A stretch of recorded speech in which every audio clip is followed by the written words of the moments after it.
यद् पदमामनन्ति त्वपंसि सर्वाणि च यदुदन्ति यदिच्छन्तो ब्रह्मचर्यं चरन्ति तत्ते पदं संग्रहेण ब्रवीम्यो इति एतत्। आदर ও সম্মানের যোগ্য আমাদের এই প্রবচন শৃঙ্খলায় উপস্থিত সবই ভদ্রপুরুষ, আর্যবৃন্দ এবং মান্যা মাতৃশক্তি, আমি ভাই মধুসূদন শাস্ত্রীজিকে বারবার ধন্যবাদ দিব। তার যে পরিশ্রম, যেভাবে পশ্চিমবঙ্গকে আর্য পরিবারের পরিণত করার জন্য যে সংকল্প নিয়ে চলেছে, অনেক বড় জিনিস। আমাদের এই পশ্চিমবঙ্গে আর্য সমাজের প্রচার একেবারে নেই বললেও চলে। সামান্য আমি 6 বছর ধরে তো বঙ্গীয় আর্য প্রতিনিধি সভাতে ছিলাম। একমাত্র বটকৃষ্ণ বর্মন অর্থাৎ পশ্চিমবঙ্গের সমস্ত আর্য সমাজীরা যাকে মন্ত্রীজি বলে জানতেন, তাঁর প্রচেষ্টায় যেই আর্য সমাজ সম্পর্কে সে সুদূর সুন্দরবন এলাকায়, সম্পূর্ণ মেদিনীপুর ডিস্ট্রিক্টে, তখন তো শুধু মেদিনীপুর ছিল, এখন 2টো ডিস্ট্রিক্ট হয়ে গেছে, মেদিনীপুরেও ডঙ্কা তিনিই বাজিয়ে গেছেন। ভাই মধুজিকে আমি এই জন্য ধন্যবাদ দিতে চাইব। উনি মিস্টার বর্মনজি, যিনি আজ আমাদের সামনে নেই, আমাদের পিতৃতুল্য, যথেষ্ট সান্নিধ্য পেয়েছি আমি 6 বছর। উনি আমাকে সার্বদেশিক সভার থেকে নিয়ে এসেছিলেন। আমি সেই সময় ছিলাম গুরুকুল ইন্দ্রপ্রস্থে। লালা রামগোপাল সারওয়ালা তখন উনি সন্ন্যাস নেননি, 85-এর কথা বলছি আমি, 85 সালে। সীতারামজিকে উনি তৈরি করলেন। সীতারামজি সহযোগিতা দেওয়ার জন্য উনি রাজি হয়ে গেলেন। ভট্টবাবু বললেন পণ্ডিত মহেন্দ্র পালজিকে আমাদের বঙ্গীয় আর্য প্রতিনিধি সভার দেওয়া হোক। যাই হোক, ওনার সান্নিধ্যে 6 বছর প্রচার করে যা দেখেছি, যা পেয়েছি, আজ ভাই মধুসূদন শাস্ত্রী ওনার অর্থাৎ মাননীয় প্রধানজির যে কাজ উনি ছেড়ে গেছেন, সেই কাজটাই ভাই মধুসূদন শাস্ত্রী পুরো করে সম্পূর্ণ শ্রদ্ধাঞ্জলি। এই হলো শ্রদ্ধাঞ্জলি, যার ছাড়া কাজটাকে পুরো করা হয়। শ্রদ্ধাঞ্জলি সে নয় যে তার নামে 2টো শব্দ বললাম শ্রদ্ধাঞ্জলি সভাতে গিয়ে, না, তার যে কাজ তিনি ছেড়ে গিয়েছেন, যে কাজ তিনি দেখিয়ে গিয়েছেন, সেই কাজটা পুরো করাই হলো শ্রদ্ধাঞ্জলি। সেই জন্য ভাই মধুজিকে আমি অশেষ ধন্যবাদ জানাবো। অনেক কথা হয় আমার সঙ্গে। বর্তমানে মেদিনীপুরে যা ক্ষতিকর্পা হলো বা সুন্দরবনে যা ক্ষতিকর্পা হলো, সেই নিয়ে দুজনের মধ্যে অনেক আলোচনা হলো। উনি প্রয়াস করছেন কিভাবে মানুষের পাশে দাঁড়ানো যায়। এই দুঃখের সময় মানুষের পাশে দাঁড়ানোই হলো মানবতা। মানবতা তাকেই বলা হয়। আজ তো মানবতা সম্পর্কে মানুষ জানতেই চেষ্টা করছে না। মানবতা কি, কাকে মানব বলে? মানব তাকেই বলা হয়েছে মত্বা কর্মণি সিদ্ধতে। মনুষ্য সেই যে নাকি অন্তঃকরণ থেকে সত্যকে ধারণ করে, সত্যকে জানে, বিচারশীল, বিচারবান হয়ে আত্মসমর্পণ করে, তাকেই মানুষ বলা হয়। আর আমাদের সম্পূর্ণ বৈদিক সংস্কৃতিতে ঋষি দয়ানন্দ সরস্বতী সমস্ত আর্য নামে যারা আমরা আখ্যা পেয়েছি বা আর্য নামে যারা আমাদেরকে বলা হচ্ছে বা ডাকা হচ্ছে, ঋষি দয়ানন্দ চেয়েছেন সেই আর্যদের একমাত্র সম্পর্ক ঈশ্বরের সঙ্গে হোক। ঈশ্বরকে না জানলে মানুষ নিজের জীবনকে সফল করতে পারবে না। আর মানুষ নিজের জীবনকে সফল করার জন্য, সফল বানানোর জন্য একমাত্র ঈশ্বরের সান্নিধ্য লাভ করাই হলো মানবতা। সেই মানবতা বোধ ঋষি দয়ানন্দ আমাদেরকে করিয়ে গিয়েছেন নিজে বিষ পান করে। অর্থাৎ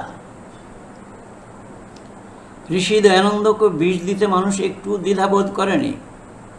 তার কারণ স্বার্থী লোকেরা যারা ঋষি দয়ানন্দের বিচারধারায় সহমত ছিল না, তারা দেখলো যে আমাদের দোকানদারি বন্ধ হচ্ছে বা বন্ধ হবে, সেই জন্য ঋষি দয়ানন্দকে তারা বিষ দিতে একটুও দ্বিধা বোধ করেনি।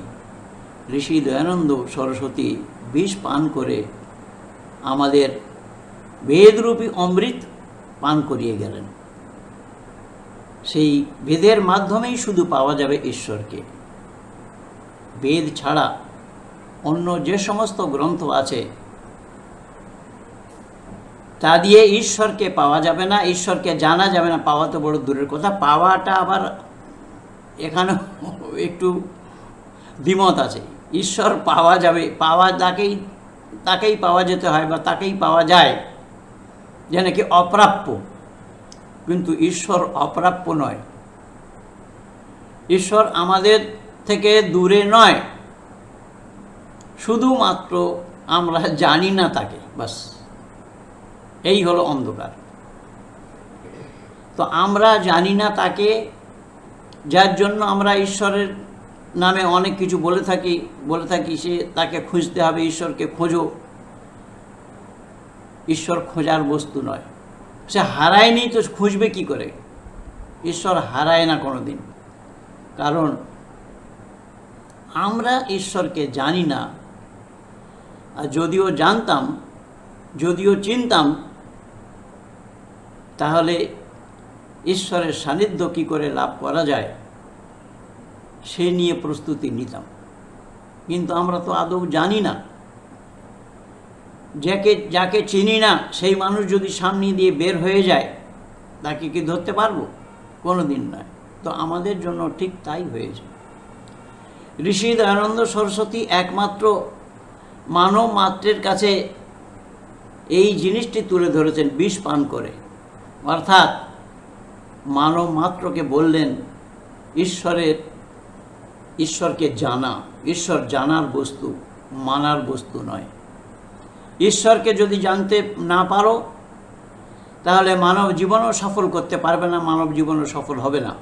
ঈশ্বরকে জানা একমাত্র হলো মানুষের কর্তব্য।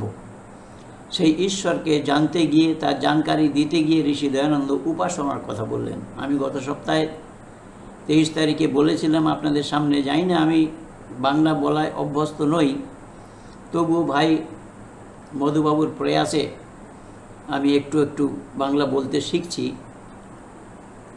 ভাঙা ভাঙা বাংলা। তাই আমি বলেছিলাম ঈশ্বরের সান্নিধ্য পেতে গেলে ঋষি দয়ানন্দ বললেন ঈশ্বর উপাসনা।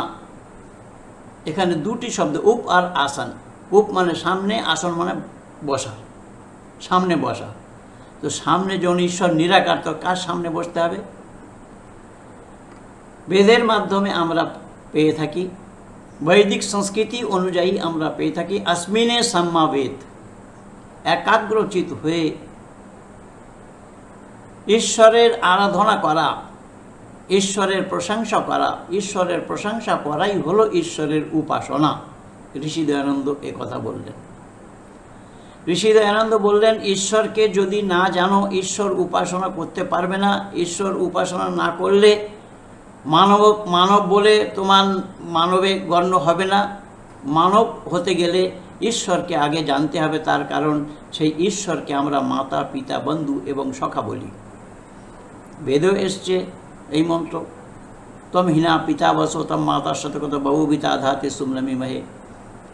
সেই ঈশ্বরকে যখন মাতা, পিতা, বন্ধু, সখা বললাম, কিন্তু কত বড় দুর্ভাগ্য, যাকে পিতা বলছি তাকেই চিনি না। এই জন্য ঋষি দয়ানন্দ বললেন সন্ধ্যা উপাসনা করো। সন্ধ্যা উপাসনার মাধ্যমে 19টি মন্ত্র মাত্র ঋষি দয়ানন্দ তুলে ধরেছেন বেদ থেকে। এই 19টি মন্ত্রের দ্বারায় মন্ত্রের অর্থগুলো জানা এবং সেই অনুযায়ী নিজের জীবনকে বানানো, আচরণে নিয়ে আসা, আচরণ করা। লম্বা চওড়া কথা বলার কোনো দরকার নেই। লম্বা চওড়া কথা বলার এখানে কোনো বিষয়ই নয়। এখানে ঋষি দয়ানন্দ একমাত্র বিষয় দিলেন ঈশ্বরকে জানা এবং ঈশ্বরের উপাসনার মাধ্যমে ঈশ্বরের সান্নিধ্য লাভ করা। ঈশ্বরের সান্নিধ্য যদি লাভ না করতে পারো তাহলে তোমার জীবন বৃথা, মানব জীবন বৃথা হবে। তো মানব জীবনকে আমরা বৃথা করতে এসেছি না সফল করতে এসেছি? আমরা যদি মানব জীবনকে সফল করতে চাই, এসেছি মানব জীবনকে সফল করতে, তাহলে আমাদেরকে একমাত্র কাম্য হবে ঈশ্বরকে জানা। কিন্তু দুর্ভাগ্য এই যে ঈশ্বরকে জানি না, তো সেটা অন্য জিনিস, কিন্তু ঈশ্বরের নামে যে যাকে মনে করছে তাকেই ঈশ্বর বলে ডাকছে, কিন্তু সে ঈশ্বর নয়। যে বস্তু যেরকম তাকে ঠিক সেই রকম জানা, বলা, এই হলো মানবতা। যে বস্তু যে নয়, যেমন আমরা এই ল্যাপটপের মাধ্যমে, সিস্টেমের মাধ্যমে বা মোবাইলের মাধ্যমে এখানে একে অপরের সঙ্গে জুড়ে আছি। এই মোবাইলটাকে যদি আমরা বা এই সিস্টেমটাকে যদি আমরা রেলগাড়ি বলি, তাহলে কি কেউ মানবে? লোকে বলবে আরে এ তো পাগল হয়ে গেল, এ পাগল হয়ে গেছে, এর মাথা খারাপ হয়ে গিয়েছে। এ তো আমাদের জন্য বলল এই কথা, পাগল হয়ে গিয়েছে, মাথা খারাপ হয়ে গিয়েছে। কিন্তু যারা, যে ঈশ্বর নয়, তাকে মানুষ ঈশ্বর বলছে, নিজেদের জন্য তারা কোনোদিন এ কথা চিন্তা করেন যে আমাদেরকেও পাগল বলবে। সে অপরকে পাগল বলে দিল, কিন্তু নিজেরাই যে পাগল সেটা তারা কোনোদিন জানার চেষ্টা করলো না। এর জন্য ঋষি দয়ানন্দ, আমি গত সপ্তাহে গায়ত্রী মন্ত্রের উচ্চারণ করে তার অর্থটা আপনাদের সামনে তুলে ধরার চেষ্টা করেছিলাম। ঋষি দয়ানন্দ আগে বলছেন, ওম সন্নো দেবী রবিষ্ঠয় আপো ভবন্তু পীতয়ে সংयो রবি শ্রবন্তু না। সন্নো দেবী রবিষ্ঠয় আপো ভবন্তু পীতয়ে। এখানে বেদের মাধ্যমে, বেদ মন্ত্রের মাধ্যমে কি বলা হচ্ছে?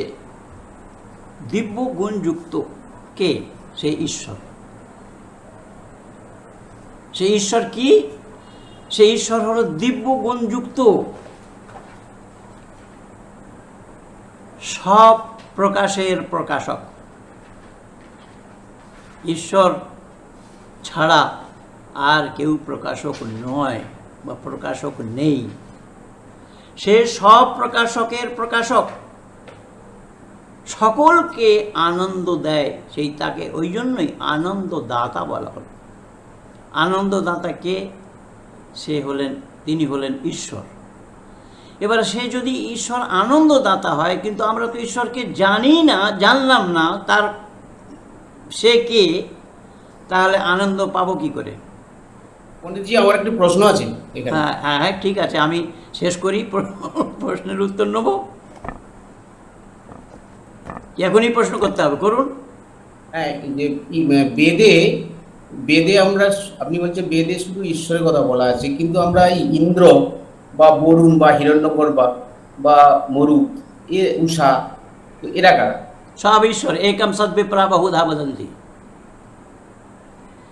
সবকে ঈশ্বর বলা হয়েছে। পড়ুন, ঋষি দয়ানন্দকে পড়ুন, সত্যাত প্রকাশের প্রথম সমুল্লাসে পাবেন, সপ্তম সমুল্লাসে পাবেন। আমি একটা বই লিখেছি এর উপরে। সেই বইটা আমরা যে ঈশ্বরের 100 নাম বলি বা 100 নাম উচ্চারণ করি, সেই 100 নামের অর্থ কী, এবং ইসলাম মতাবলম্বীরা আল্লাহর 99টি নাম বলে, সেই নামের অর্থ কী, দুটো তুলনামূলকভাবে আমি বই লিখেছি। যাই হোক, তো এখানে বলা হয়েছে, বেদে বলা হচ্ছে একম সদ বিপ্রা বহুধা বদন্তি। পরমাত্মা যে কাজ যখন আঞ্জাম দেন সেই নামে তাকে, যেমন ইন্দ্র, বর্ষাকালীন ঈশ্বর যখন বর্ষা করেন তাকে ইন্দ্র বলা হয়। গণেশ ঈশ্বরেরই নাম। গণেশ মানে সে গণেশ নয় যে আজ পৃথিবীতে যাকে আমরা দেখি, শরীর তো মানুষের কিন্তু মুন্ডিটা হাতির। মুন্ডিটা যদি হাতির হয়, হাতির খাবার তাকে খাওয়াতে হবে, মুন্ডিতে তো খাওয়ার জন্য মুন্ডি দ্বারাই তো খেতে হবে, উদরপূর্তি হবে মুখে, তো হাতির খোরাক খাওয়াতে হবে তাকে। কিন্তু শরীর মানুষের আঁতে সে সমস্ত জিনিস হজম করার শক্তি নেই। এই জন্য ঈশ্বরকে না জেনে এসব জিনিস করা হচ্ছে। ঋষি দয়ানন্দ এটা বারণ করেছেন। ঋষি দয়ানন্দ বলছেন গণেশ সেই গণকে ঈশ, অর্থাৎ সমস্ত প্রতিপালক তাকে বলা হয়েছে। সেই হলো একমাত্র ঈশ্বর, যার নাম ব্রহ্মা, যার নাম বিষ্ণু। বিষ্ণু বিষ্ণু বিষ্ণু বিচরণ করনেওয়ালা বিষ্ণু, যে বিচরণ করে তাকে বিষ্ণু বলা হয়। যখন সৃষ্টির রচনা করেন ব্রহ্মা বলা হয়। যখন তিনি আমাদের করা কার্যের ফল দেন তখন তার নাম হলে রুদ্র। রুদ্র শব্দের অর্থ হলো রোলানেওয়ালা, যে নাকি কাঁদায়। এ খালি পুলিশরা কাঁদানো গ্যাস ছাড়ে শুনি আমরা, শুধু এখানে পুলিশের কাঁদানো গ্যাস নয়, এখানে ঈশ্বরেরও কাঁদানো গ্যাস আছে। ঈশ্বরের নাম হলো রুদ্র। রুদ্র মানে আমাদের করা কার্যের ফল যখন দেন ঈশ্বর, তখন আমরা বিচলিত হয়ে উঠি। কাজ করবার সময় মনে হলো না যে এই কাজ করা উচিত নয়, সেই কাজ করে যখন তার ফল পাবো, ফল দেবেন ঈশ্বর, ফলদাতা। ফল নিজেরা হাতে নিতে পারবো না, ঈশ্বর হলো ফলদাতা। মানুষ কর্ম করতে স্বতন্ত্র, ফল ভোগে প্রতন্ত্র। ফলদাতা ঈশ্বর, একমাত্র ঈশ্বর ছাড়া অন্য কেউ ফল দিতে পারবে না। তো আমরা কর্ম করতে স্বতন্ত্র। যেমন মনে করুন, রাস্তায় চলে যাচ্ছি, একজন অন্ধ মানুষ, তিনি বললেন আমার হাতটা ধরে কেউ পার করিয়ে দেবে। সেখানে আমাদের কাউকে জিজ্ঞেস করতে হবে না, তার হাতটা ধরে পার করে দিলাম, সেখানে আমি স্বতন্ত্র। কিন্তু সেই অন্ধ মানুষ, আমি একজনের বাড়িতে আছি, সেই বাড়িতে এসে যদি বলে অমুক জিনিসটা আমাকে দাও, আমি সে বাড়ির মালিক নয়, সেই বাড়ি থেকে কোনো জিনিস দিতে পারবো না, সেখানে আমি প্রতন্ত্র। এই স্বতন্ত্র পরিভাষাটা এইরকম। তো তাৎপর্য হলো এই, ঋষি দয়ানন্দ বললেন, হে মানব সকল, তোমরা কি এটা জানার চেষ্টা করছো না সে ঈশ্বর একমাত্র আনন্দ স্বরূপ? তার থেকে আনন্দ প্রাপ্ত করার জন্য আমাদের উদ্দেশ্য হওয়া দরকার, যাকে মোক্ষ বলা হয়। মোক্ষ মানে অন্য কিছু নয়, মোক্ষ ঈশ্বর আনন্দ স্বরূপ। মানুষ নিজের করা কার্য অনুযায়ী যতক্ষণ পর্যন্ত সেই ঈশ্বরের আনন্দকে প্রাপ্ত করবে, অতটা পিরিয়ডের নাম হলো মোক্ষ। আবার সেই আনন্দ প্রাপ্ত করার পরে, অর্থাৎ যখন সে আনন্দ সমাপ্ত হয়েছে, সে একটা পিরিয়ডের নাম, শিডিউল পিরিয়ড হবে, তার কর্ম অনুযায়ী হবে, ফরএভার হবে না, বরাবরের জন্য হবে না। যখন তাকে আবার পৃথিবীতে আসতে হবে। এই জন্য অনেক মুক্ত আত্মা, কারণ পৃথিবী ছাড়া অন্য কোনো কার্য করার জায়গা নেই, পৃথিবীতেই এসে কাজ করতে হবে, তাই পৃথিবীতে আসতে হবে। ঋষি দয়ানন্দ সত্তাৎপ্রকাশে এখানে উদাহরণ দিয়েছেন, প্রথম সমুল্লাসেই পাবেন। ঋষি দয়ানন্দ বললেন, যেমন একটা লোহাকে আগুনের মধ্যে দেওয়া হয়ে গেল, আগুনের মধ্যে দেওয়া হলো, সেই লোহাটা পুড়ে আগুনের মতো হয়ে যাবে, কিন্তু লোহাটা বের করলে লোহাকে লোহাই থাকতে হবে। ঠিক সেই রকম জীবাত্মাই থাকবে, জীবাত্মা কোনোদিন ঈশ্বর হবে না। কিন্তু এখানে তো অনেক লোকেরা দেখছি আত্মাকেই ঈশ্বর বলে বলছে। আদিগুরু শঙ্করাচার্য বলল আহম ব্রহ্মাস্মি। স্বামী বিবেকানন্দ বললেন প্রত্যেক আত্মা अव्यक्त ब्रह्म है, প্রত্যেক আত্মা অব্যক্ত ব্রহ্ম। বাবা তুলসীদাস বলছেন ঈশ্বর अंश জীব অবিনাশী। অনেকে এইরকম মত পোষণ করেছেন। ঋষি দয়ানন্দ বললেন না, তা হবে না। ঈশ্বরের সত্তা আলাদা, জীবের সত্তা আলাদা, প্রকৃতির সত্তা আলাদা। তিনটে সত্তা সমকালীন, কিন্তু তিনজনের সত্তাই আলাদা। তো তাই আমরা মানুষ কর্ম করতে স্বতন্ত্র। আমাদের কর্মের জন্য ঈশ্বর রুখবে না? হ্যাঁ, রুখবে। ঈশ্বর আমাদের কর্ম করতেও রুখবে। কেমন রুখবে, কোথায় রুখবে, সেটাও বলে দিচ্ছি। আমরা যদি একটা ভুল কাজ করি, অর্থাৎ যেটা করণীয় নয়, সেই কাজ যদি করি, তাহলে ঈশ্বর আমাদেরকে রুখবেন। কি করে রুখবেন? ভয়, লজ্জা এবং শঙ্কা উৎপন্ন করিয়ে। ভয়, লজ্জা এবং শঙ্কা উৎপন্ন যিনি করেন সেই হলেন ঈশ্বর, তিনিই হলেন ঈশ্বর। অর্থাৎ ভয়, লজ্জা এবং শঙ্কা এ শুধু আর্য সমাজীদের হৃদয়ে হয় না, হিন্দু নামধারীদের হৃদয়ে হয় না, যারা মুসলমান শুধু তাদের মধ্যে হয় না। অর্থাৎ আল্লাহ যদি পৃথিবী বানাতেন না, তাহলে শুধু মুসলমানদের ভেতরেই এই জিনিসটি দিতেন, কিন্তু আল্লাহ পৃথিবীর মালিক নয়। উপসঙ্গ আলাদা, বলবো পরে। এখানে ঈশ্বরের যে গুণাবলী, ঈশ্বরের স্বাভাবিক গুণ হলো জীব মাত্রের কল্যাণ করা। তো জীব মাত্রের কল্যাণের জন্য ঈশ্বর, যেমন আমরা ঘরে সাধারণ ছোট পরিবারে আমরা আমাদের বাচ্চাদেরকে কোনো ভুল কাজ করতে দিই না। কোনো ভুল কাজ করলে তাকে রুকি, বাধা দিই, তাকে বারণ করি কি বাবা এটা করা উচিত নয়। সেই রকম ঈশ্বর আমাদের পিতা শুধু নয়, পিতাও কে ভি পিতা, পরম পিতা। তিনি পরম পিতা হওয়ার জন্য তিনি আমাদেরকে রোকেন, ভয়ের, লজ্জা এবং শঙ্কা উৎপন্ন করে। কিন্তু দুর্ভাগ্য এই যে আমরা সেটা জানার চেষ্টা করি না। সেই ভয়, লজ্জা এবং শঙ্কা উৎপন্ন হওয়া সত্ত্বেও তাকে পুশিং করে সেই ভুল কাজ করে বসি। তাই এখানে ঈশ্বরের উদাহরণ দিচ্ছেন এই মন্ত্রের দ্বারায়। ঋষি দয়ানন্দ বললেন, সে আনন্দ একমাত্র ঈশ্বরই আনন্দ দেনেওয়ালা। ঈশ্বর ছাড়া আনন্দ আর দেওয়ার কেউ নেই, কেউ আনন্দ দিতে পারবে না। যদিও আনন্দ দেয়, কেউ যদি আনন্দ পায়, সে পৃথিবীর ক্ষণিক আনন্দ পাবে, কিন্তু ওই যে আনন্দ স্বরূপের আনন্দ, সে এক ঈশ্বর ছাড়া কেউ দিতে পারবে না। তাই আগে ঋষি দয়ানন্দ আরও বললেন এই মন্ত্রের ব্যাখ্যাতে, সর্বব্যাপক পরমেশ্বর। পরমেশ্বর সর্বব্যাপক। সর্বব্যাপক শব্দের অর্থ হলো এমন কোনো জায়গা নেই যেখানে নাকি ঈশ্বর নেই। জলে, স্থলে এবং গগনে সব জায়গায় ঈশ্বর। এবারে অন্য লোকেরাও বলছে এই কথা, বিশেষ করে যারা কোরআন এবং বাইবেলকে মানে, তারাও বলছে ঈশ্বর সর্বব্যাপক। কিন্তু কোরআন এবং বাইবেলের ঈশ্বর সর্বব্যাপক নয়, তারা জানে না, না জেনে বলছে। কোরআনকে যদি জিজ্ঞাসা করা হয় আল্লাহ কোথায়, তো কোরআনের ভাষায় কোরআন উত্তর দেবে আর রহমান আরশিস তাওয়া, কে রহমান আরশের উপরে। সে আরশটা কোথায়? সপ্তম আকাশে। তো আরশটা যদি সপ্তম আকাশে হলো, তাহলে পৃথিবীতে কে আছে? ঋষি দয়ানন্দ বললেন, ঈশা বাসা মিদম সর্বম। একটা কথা বলতেই, সর্বব্যাপক শব্দ আসতেই সে সপ্তম আকাশে হবে, প্রথম আকাশে হবে, দ্বিতীয় আকাশে হবে। 6-7টা আকাশ যদিও বানিয়ে থাকো, আকাশ মানে শূন্য জায়গা, শূন্যর উপরে শূন্য কি করে হয় সেটাও বিজ্ঞান বিরুদ্ধ কথা, মানবতা বিরুদ্ধ কথা, সৃষ্টি নিয়ম বিরুদ্ধ কথা। তা হলেও ঋষি দয়ানন্দ বলছেন, সর্বব্যাপক শব্দ যখন ঈশ্বরের সঙ্গে লেগে গেল, সে কোনো জায়গা খালি নেই। অর্থাৎ জলে, স্থলে এবং গগনে কোনো জায়গা খালি নেই যেখানে নাকি সে নেই। এবারে কীরকম উল্টো তর্ক করে দেখুন। ব্রহ্মকুমারীদের সঙ্গে আমার অনেক ডিবেট হয়েছে, ইসলাম আলাদের সঙ্গে তো রোজই লেগে থাকে আমার, ইসাইদের সঙ্গে, খ্রিস্টানিটিদের সঙ্গেও রোজই লেগে থাকে প্রায়।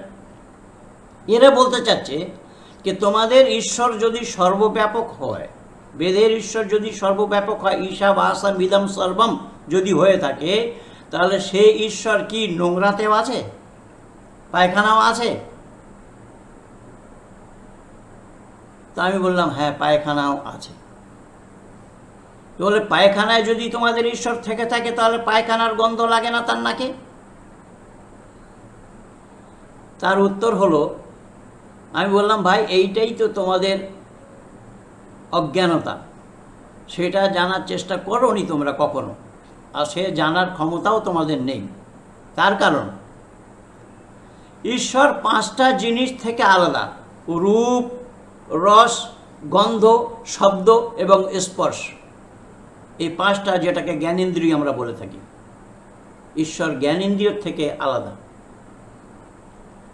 গন্ধ লাগার কোনো প্রশ্নই আসবে না, প্রথম কথা। দ্বিতীয় কথা হলো, আমি বললাম মৌলানা সাহেব, যে কথা আপনি বললেন পায়খানার গন্ধ লাগে কি না, পায়খানা তো আপনার শরীরে আছে। হ্যাঁ, আমার শরীরে আছে। তো সেই পায়খানার গন্ধ কি আপনি শোকেন? না, তা নয়। কি করে? বলে সে পায়খানা আছে আমার পেটের মধ্যে। বলে পেটের মধ্যে থাকলে সে পায়খানার গন্ধ পাওয়া যায় না? বলে না। তো আমি ঈশ্বরও সেই কথাই বলছেন, হিরণ্যগর্ভঃ সমবর্ততাগ্রে ভূতস্য জাতঃ পতিরেক আসীৎ সদাধার পৃথিবীম দ্যামুতে মাম কস্मै দেবায় হবিষা বিধেম। তাকে হিরণ্যগর্ভ বলা হলো। এ ব্রহ্মাণ্ড পরমপিতা পরমাত্মার পেটের ভিতরে, পেটের মধ্যে গন্ধ লাগার কোনো প্রশ্নই আসে না। ঋষি দয়ানন্দ এই সমস্ত কথা তুলে ধরে মানুষ মাত্রকে জানকারি দিলেন, হে মানব, সেই সর্বব্যাপক একমাত্র পরমেশ্বর